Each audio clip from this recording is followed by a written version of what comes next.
I did want to share a secret of something I've been hiding from you guys.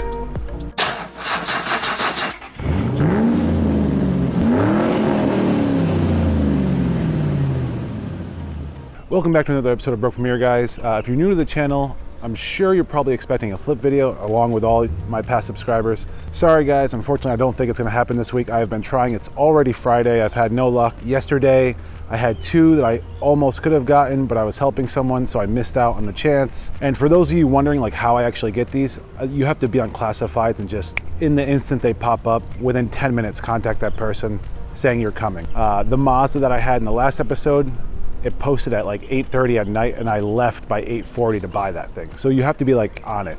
I just wasn't able to. So I did want to share a secret of something I've been hiding from you guys. And that's this 2003 Ford Explorer.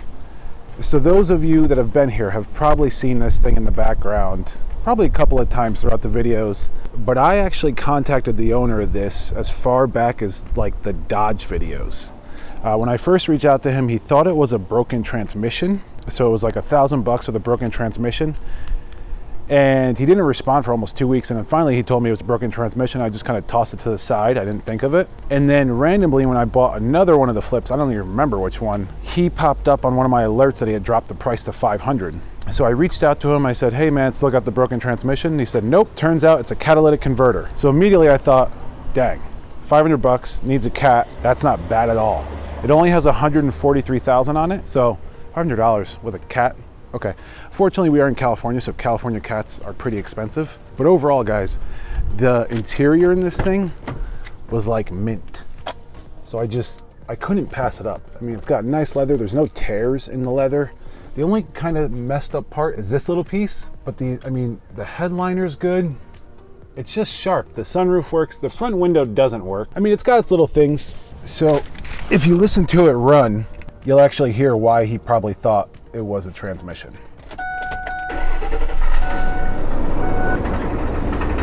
Now, I don't know if you guys can hear that little jankily jinging noise, like just something that's bouncing around. That right there. So, oh, it's actually got 141,000, I just saw. So being that it was making that noise, and when you actually get on it on the highway, the car just won't get up to speed going up the hills or trying to get up to like 80. It kind of lags a little bit. So I could see why he thought it was the transmission, but actually what happened is the catalytic converter clogged, and then when he took it to the shop, they busted it up and broke it up to pieces so the engine could actually breathe. And that's why it's not getting the right fuel, because the O2 sensors are reading different, so it's dumping fuel or not giving enough fuel. It's just causing the shifts to happen inaccurately. Same thing that I was having with the Dodge with the fuel injectors. They just weren't getting the correct fuel. As soon as those were fixed, transmission shifted fine. Now the reason I've kept this hidden is because when I first searched out the catalytic for this, the cheapest I could find was for $650. I didn't have the money at the time to just fork out $650. So I've been keeping it to the side until I could actually afford to do it. Now finally I have some extra money and I wasn't able to find a flip, so I figured, okay, it's time to start working on this thing. Now when I originally bought this, my plan was to flip it. I was gonna buy it, fix it, sell it. But when I got there, the guy was offering it for $500. But when we went to do the deal, he said, yeah, just $400, right? And I said, sure. So I bought this thing for $400. It has 141,000 miles. The engine runs strong. I drove it 50 miles here. And all it needs is a cat that now that I can finally afford and went to buy it, I found it cheaper for $320. So for $720, I'm gonna have an SUV that has a tow rating, I think of 65 or it's 78. I always get those mixed up. It's either 7,800 or at least 6,500 pounds. So I'm gonna have a little tow machine to start getting better and harder cars to work on. Harder in a good way. I'm getting a little bored doing this simple stuff, so I kind of want to do like a transmission or an engine or head gasket, something, but that pays that profit. So I buy like 2010 BMW that needs a head gasket, something like that. But then I make 8,000. So that's the goal, is to turn this thing into the first little tow machine of the channel. The other thing I want to do is to make it my new toolbox. So I'm sure some of you have seen most of my tools are in this trunk, and that's getting a little heavy on the suspension along with my back. So What I want to do today, and to create some form of entertainment for you guys, is I want to build a toolbox to fit this whole back area. So basically, it's going to have a little top with like 3 foldable pieces that go up to some sides. It's going to have a little hatch on the bottom to put like all the scanners and stuff. It's going to be able to put this jack all the way in the back. And then I'm going to buy some extra little parts and pieces to make all the wrenches, sockets, pliers, everything fit really nicely in this thing. So that's the goal for today. Now, I did make some plans. I got to go to the lumber store, grab at least 2 pieces of plywood. And yeah, this took me like 3 or 4 hours today just to kind of figure out all the math, all the hinges, all the locks, everything I'm going to need to make my little toolbox. So let's head to the store.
All right, so I made it back and I ended up cutting my headliner. I don't know if you actually were able to see that, but putting in that big board, I cut my headliner like 4 times.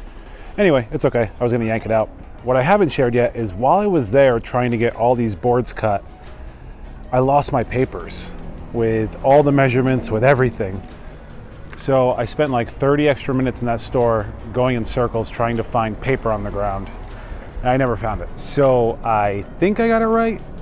I'm almost positive I did, but I'm not quite sure. So I actually just took this video that I showed you the snapshots earlier, and I ran it up to my computer to take little pictures out quick, just to double check. I at least think I got the widths. We'll find out about the lengths. But right now, I'm actually gonna start cutting them all. Let's get at it.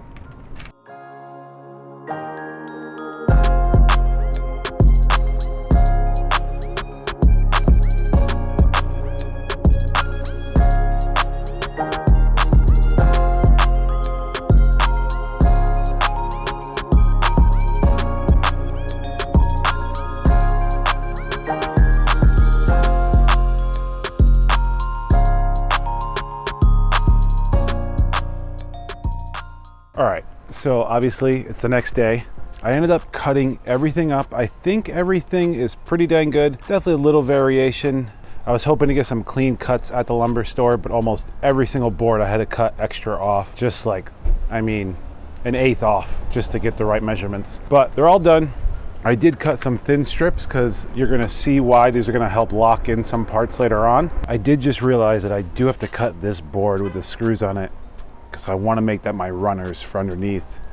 I'm going to cut that and then I'm going to start assembling this thing together. Let's get at it.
All right, guys, so it's getting pretty late. I try not to work past 8, and it's like, what is it, 7:47 right now. So I'm gonna wrap up. I unfortunately ran out of some screws, and I only was able to do one of the hinges that I showed you. But I just kind of want to go over quick what I was able to get done. So that'll be the front door, and that'll be on a hinge. And then inside, there's going to be 3 little latch doors, like 3 little hinge doors that kind of fold back like a scissor. And then up in the back here, this is going to be mounted solid because this is going to be where the jack always sits. I'm going to build a little ridge here so that the jack never rolls as I'm driving around. Probably a ridge on that side as well so that the jack stands don't fall out. But this piece right here will be on a hinge that lifts up, and in the back is where I'm going to store just basically like my scanners and my tire pressure sensors and all those little tools that I have that I don't use often. And then this will have a handle. There'll be a front lip on here as well, and then another hinge to drop that door down. So yeah, guys, I think that's going to wrap up another episode of Broken Mirror. Like I said, unfortunately, it got really late. I ran out of screws. It just everything kind of hit to the end, and if I want to get this out for you to watch tomorrow, I have to cut it right here. So hope you guys have a wonderful rest of your week, and I'll see you next week. Later, guys.